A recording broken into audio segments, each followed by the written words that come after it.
नमस्कार मित्रों, मैं मनोज कुमार कुलदीप, व्याख्याता हिंदी साहित्य, MS college Ajabpura online classes में आपका स्वागत करता हूं।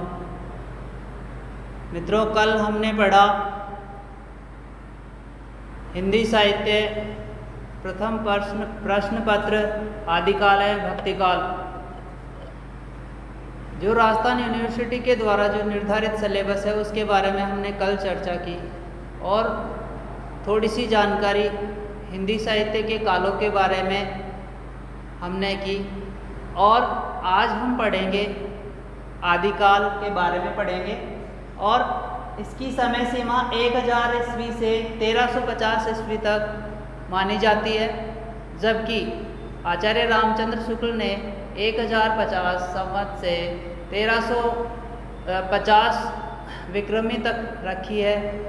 लेकिन सुविधा की दृष्टि से विद्वानों ने इसकी समय सीमा 1000 ईस्वी से 1350 ईस्वी रखी है।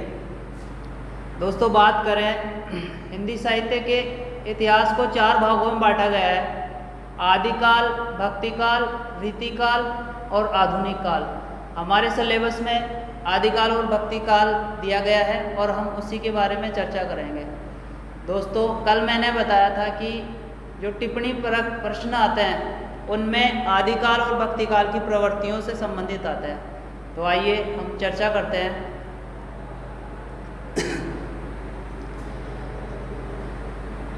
आदिकाल की समय सीमा 1000 ईस्वी से 1350 ईस्वी मानी गई है और इसमें विद्वानों ने बहुत सारे मतभेद है नामकरण को लेकर। तो मैं बता दूं, इनके सबसे ज़्यादा जो मतभेद हैं वो आदिकाल के नाम पर ही पाए गए हैं हिंदी साहित्य में। और हिंदी साहित्य में विभिन्न कवियों ने अपनी मतानुसार अलग अलग नामकरण किए हैं। जैसे अंग्रेजी के विद्वान जॉर्ज ग्रियर्सन,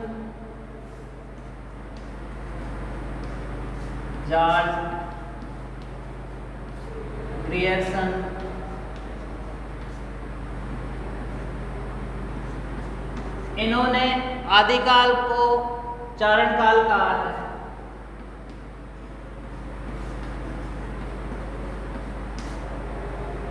उनका मानना है कि इस काल में चारण कवियों ने अपने आश्रयदाताओं की प्रशंसा करने के लिए उनका वर्णन बढ़ा चढ़ाकर कहा और इसमें चारणों ने बहुत ही ज़्यादा अतिशयोक्तिपूर्ण वर्णन किया है। इसलिए उनके अनुसार उन्होंने इसका नामकरण चारण काल उचित माना है।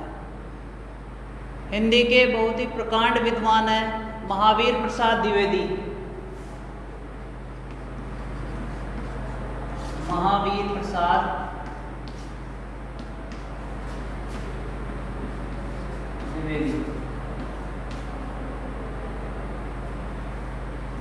इन्होंने आदि काल का नामकरण बीजोपन काल के नाम से किया है। बीजोपन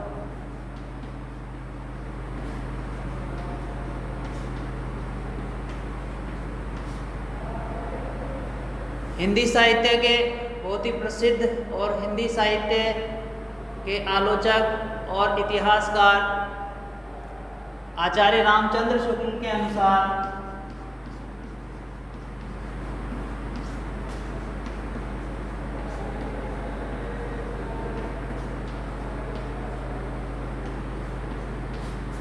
आचार्य रामचंद्र शुक्ल ने आदिकाल को वीर गाथा काल कहा है।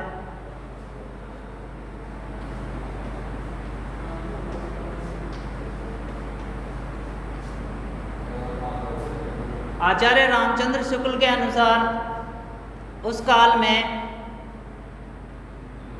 विभिन्न प्रकार की रचनाएं की गई, जिनमें सर्वाधिक युद्धों का वर्णन मिलता है, वीरता का वर्णन मिलता है। इसलिए उन्होंने इस काल को वीर गाथा काल नामकरण किया है। हिंदी साहित्य के बहुत ही प्रसिद्ध विद्वान जिन्होंने आचार्य रामचंद्र शुक्ल के मतों का खंडन भी किया, हजारी प्रसाद द्विवेदी ने आचार्य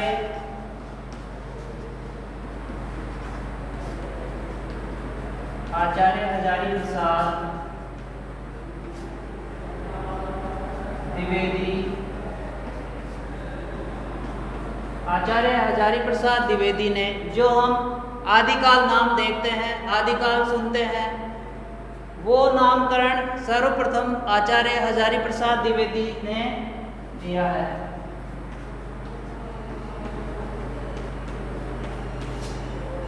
दोस्तों, ये मैंने प्रमुख कवियों के द्वारा जो नामकरण किए गए हैं, मैंने वही आपको बताया। इसके अलावा भी और अन्य विद्वान हैं जिन्होंने अपने मतानुसार अलग अलग नामकरण आदिकाल के किए हैं। इसके अलावा हम बात करें आदिकाल के प्रथम कवियों के बारे में, तो मैं बता दूं, हिंदी साहित्य में जो प्रथम कवि, सर्वप्रथम जो उल्लेख मिलता है वो है सरहप्पा, और ये सिद्ध कवि कहलाए हैं। और हिंदी के बहुत ही प्रसिद्ध विद्वान लेखक राहुल सांकृत्यायन का नाम सुना होगा आपने। उन्होंने हिंदी साहित्य का प्रथम लेखक सरहप्पा को माना है, जो सिद्ध थे। सिद्धों के बारे में हम बाद में चर्चा करेंगे। आचार्य रामचंद्र शुक्ल के अनुसार हिंदी के प्रथम लेखक या आदिकाल के प्रथम लेखक के रूप में चंद्रवरदाई का नाम लिया जा सकता है। और आचार्य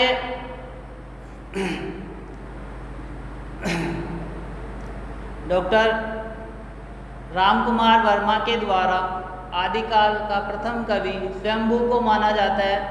ये जैन कवि हैं। जैन कवियों के बारे में अपन बाद में चर्चा करेंगे। अब चलते हैं दोस्तों,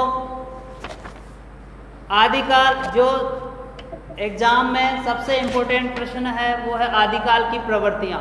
आदिकाल की प्रवृत्तियाँ, विशेषताएं भी बोल सकते हैं, प्रवृत्तियाँ भी बोल सकते हैं, तो उनके बारे में हम चर्चा करेंगे।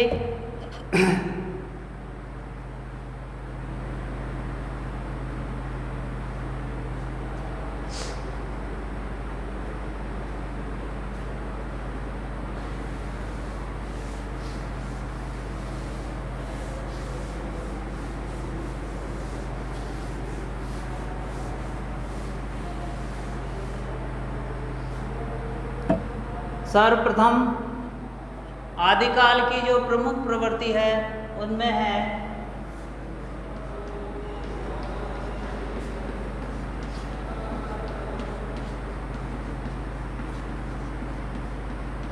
ऐतिहासिकता का अभाव,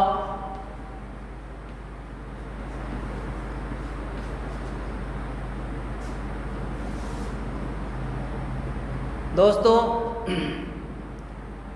आदिकाल की प्रमुख प्रवृत्तियों में प्रथम है ऐतिहासिकता का अभाव।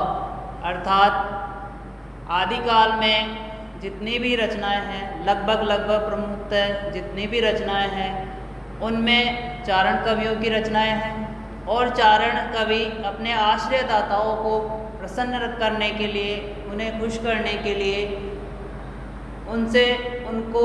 उनकी बड़ाई करते थे और उनकी प्रशंसा स्वरूप कल्पना के आधार पर बढ़ा चढ़ा के लिखते थे। और उनके द्वारा जो समय सीमा निर्धारित की जाती है उनमें भी थोड़ा सा डिफरेंट मिलता है। और वहाँ पर जब ऐतिहासिकता की बात आती है तो इतिहास को निर्धारण करने में वो रचनाएं सक्षम नहीं मानी जाती। इसलिए हम कह सकते हैं कि आदिकाल में जो रचनाएं मिलती हैं उनमें ऐतिहासिकता का अभाव माना गया है। दूसरा है युद्ध वर्णन में सजीवता। युद्ध वर्णन में सजीवता। दोस्तों सजीवता का मतलब ये होता है कि ऐसी घटना या ऐसा वर्णन जो ऐसा लगे कि हमारे सामने ही वो घटना घटित हो रही हो। तो चारण कवियों ने या आदिकाल के कवियों ने जितने भी युद्ध वर्णन किए हैं अपनी रचनाओं में, वो युद्ध वर्णन एकदम सटीक, स्वाभाविक और प्रभावित करने वाले होते हैं।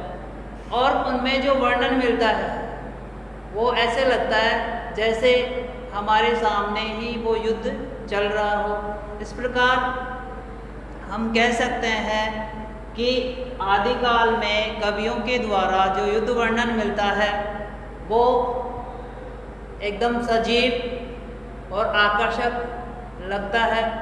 दोस्तों अगले पॉइंट पे चलते हैं, प्रामाणिकता में संदेह। प्रामाणिकता में संदेह।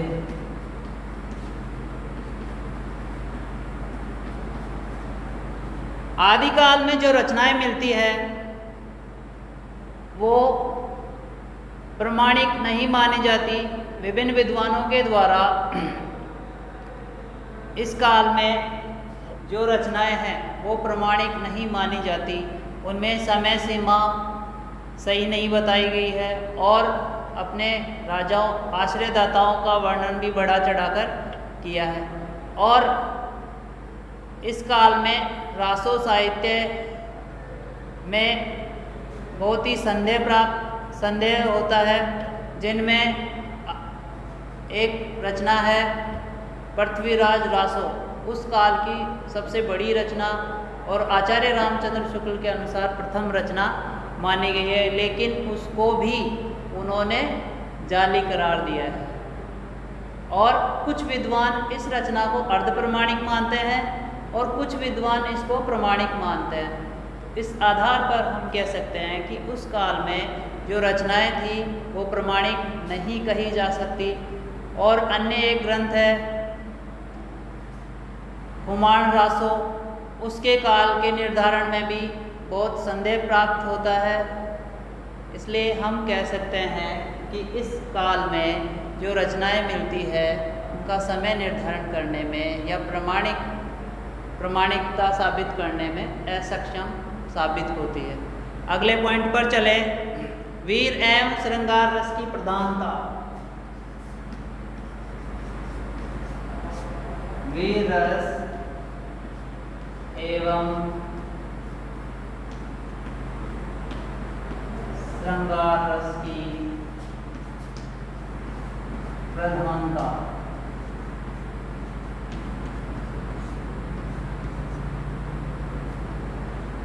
दोस्तों हमने पढ़ा कि इस काल के कवि युद्धों का वर्णन बहुत सजीव तरीके से करते थे और हम कह सकते हैं कि युद्ध वर्णन करने के लिए वीर रस आवश्यक है। और इस काल के कवियों की एक प्रमुख विशेषता है कि वीर रस का वर्णन करने के साथ साथ उसमें श्रृंगार रस को भी वो शामिल करते थे प्रभाव जमाने के लिए। और इस काल में रचनाएं मिलती है, रासो ग्रंथ मिलते हैं, उनमें युद्ध के लिए जो आवश्यक प्राचीन काल से चलती आ रही है जर, जमीन और जोरू। इस काल में जो लड़ाइयाँ लड़ी गई वो कामिनी स्त्रियों के लिए लड़ी गई है, इसलिए जहाँ पर स्त्रियों का वर्णन आएगा वहाँ पर श्रृंगार रस आवश्यक है।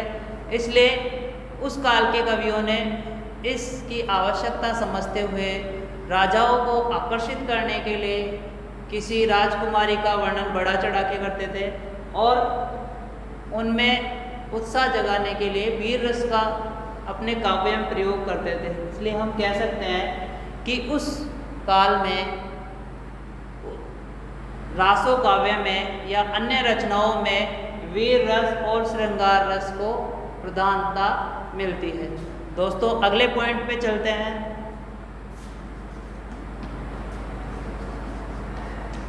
आश्रयदाताओं की प्रशंसा। आश्रयदाताओं की प्रशंसा।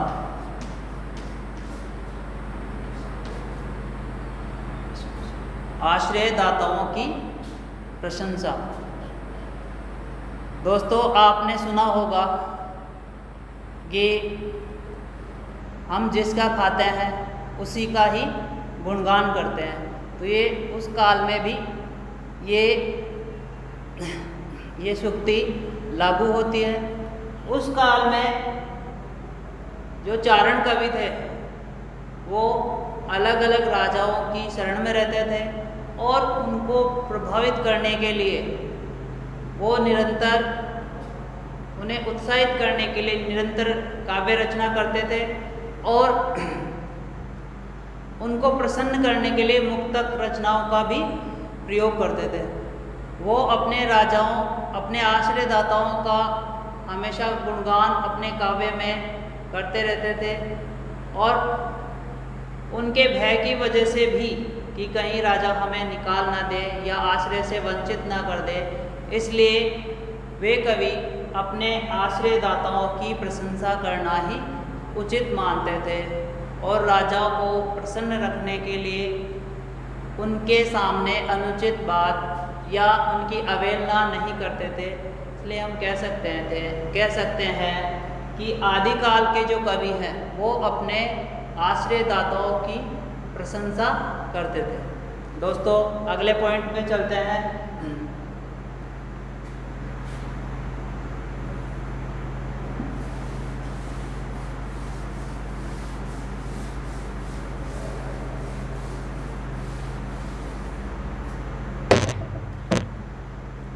अगला पॉइंट है संकुचित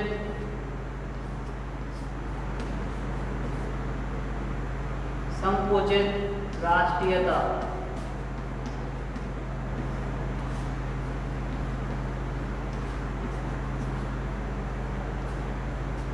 दोस्तों, आदिकाल में हमारे देश में विभिन्न प्रकार के राजाओं का शासन था और हमारा देश विभिन्न खंडों में विभाजित था। उस काल में जो राजा रहते थे वो जिस भी खंड में शासन करते थे उसे ही अपना देश मानते थे और उस खंड के लिए, उस जमीन के लिए वो मृत्यु पर्यंत लड़ाइयाँ लड़ते थे। और इस काल में विभिन्न जो राजा थे, आपसी जो राजा थे, विभिन्न प्रकार के जो राजा थे, वो आपस में एक दूसरे की ज़मीन को हड़पने के लिए, एक दूसरे का राज्य हड़पने के लिए एक दूसरे से युद्धों में रत रहते थे। और अगर पूरे भारत में देखा जाए तो भारत अलग अलग राज्यों में अलग अलग खंडों में विभाजित था और उस समय जो राजा थे वो आपस में लड़ाई झगड़े करते रहते थे और उनमें राष्ट्रीयता का अभाव था। वो अपने राज्य को ही सर्वोपरि मानते थे। भारत को अलग अलग मानते हुए हम कह सकते हैं कि उस काल में जो राजा थे और आम जनता पर भी उसका प्रभाव पड़ता था, उन राजाओं में राष्ट्रीयता का अभाव था और उनकी मनोभावना बहुत ही संकुचित थी। दोस्तों, अगले पॉइंट पे चले।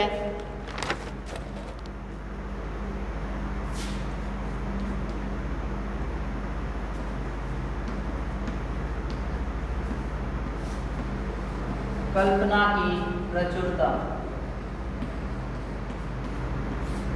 या हम कह सकते हैं कि इस काल में जो कवि हैं उन्होंने कल्पना को,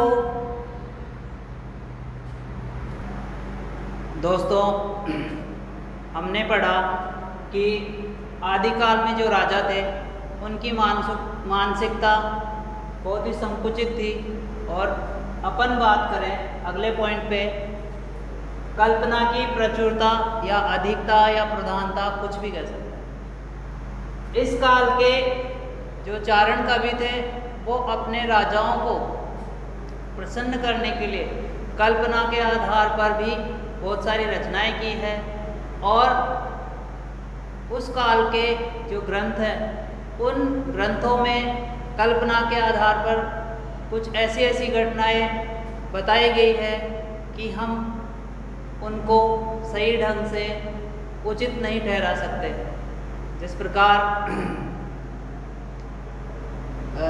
एक रचना है पृथ्वीराज रासो, उसमें समय सीमा भी सही नहीं बताई गई और उसमें जो रानियां हैं या राजकुमारियां हैं उनका सौंदर्य वर्णन बहुत ही बढ़ा चढ़ा कर किया है कल्पना के आधार पर, राजाओं को आकर्षित करने के लिए, युद्धों के लिए प्रेरित करने के लिए उन्होंने कल्पना को आधार बनाया और अपने काव्य में उसको बहुत महत्व प्रदान किया। और मित्रों, अगर कल्पना नहीं होगी तो साहित्य की रचना नहीं होगी।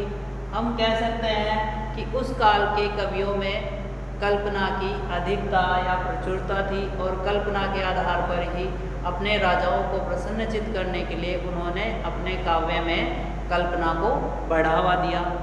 दोस्तों, अगले पॉइंट पे चलते हैं, विविध छंदों का प्रयोग।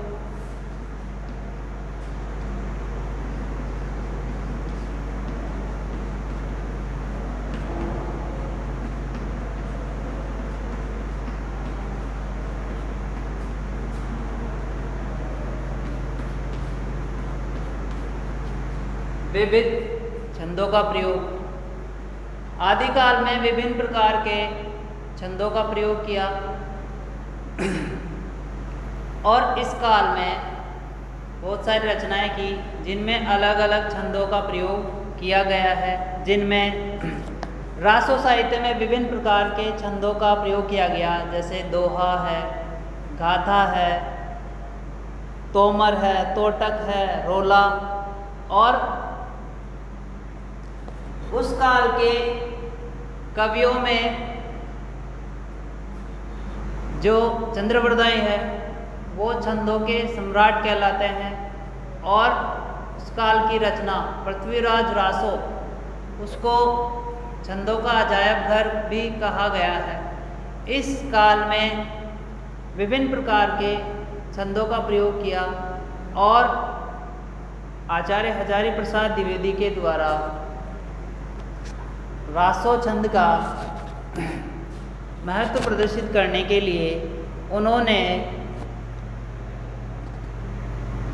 रासो छंद के जब रस बदलते हैं तो श्रोता के चित्त में प्रसंगानुकूल नवीन कंपन उत्पन्न करते हैं। दोस्तों, अगले पॉइंट पे चले, डिंगल भाषा का प्रयोग।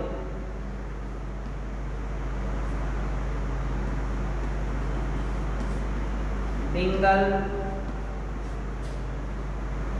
व पिंगल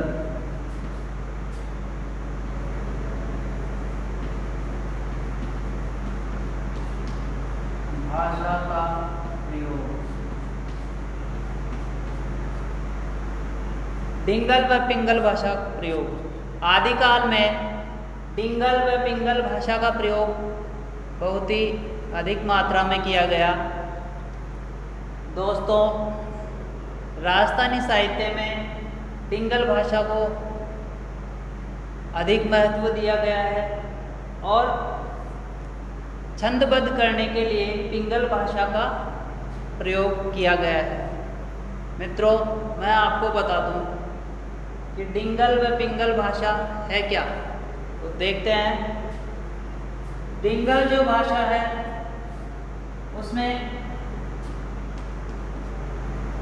राजस्थानी भाषा का ज़्यादा महत्व है। इसमें डिंगल दो भाषा के संयोग से बनी है, राजस्थानी प्लस अपभ्रंश, और पिंगल भाषा में ब्रज भाषा प्लस अपभ्रंश। राजस्थानी प्लस अपभ्रंश और ब्रज भाषा प्लस अपभ्रंश।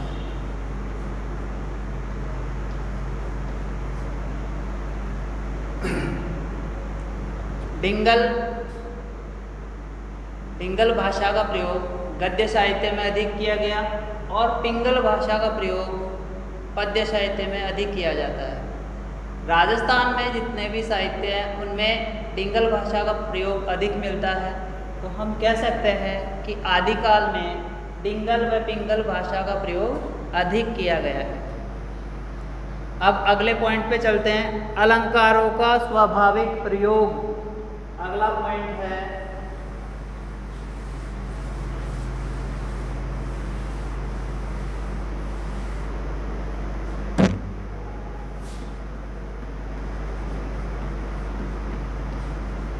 अलंकारों का स्वाभाविक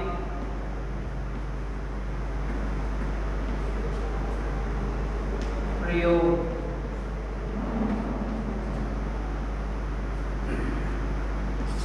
दोस्तों, किसी भी व्यक्ति को आकर्षक दिखने के लिए साज सज्जा की जरूरत होती है।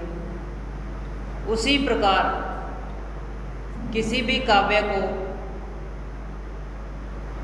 सुंदर बनाने के लिए, आकर्षक बनाने के लिए अलंकारों का प्रयोग किया जाता है। अलंकारों को महत्व को जानने के लिए उस काल के कवियों ने अलंकारों का स्वाभाविक प्रयोग किया है। रासो साहित्य में अलंकारों का प्रयोग स्वाभाविक मिलता है। उस काल में जो चारण कवि है उन्होंने अलंकारों का प्रयोग बहुत ही अधिक मात्रा में किया है, जिनमें वक्रोक्ति है, वक्रोक्ति, यमक,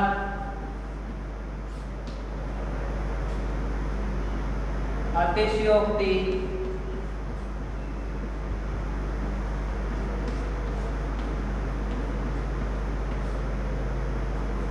अनुप्रास,